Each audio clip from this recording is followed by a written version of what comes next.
हाय दोस्तों, welcome to Samarjeet Das blog. तो आज थोड़ा एक्सरसाइज करेंगे। रेडी?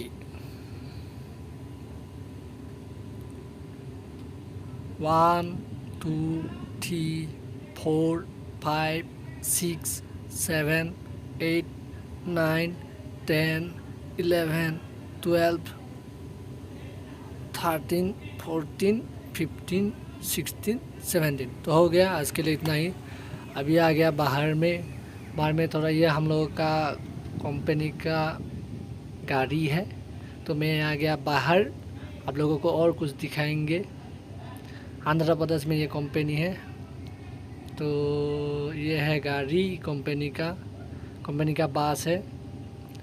तो ये है मजदूर जो काम करने वाला का बाइक है।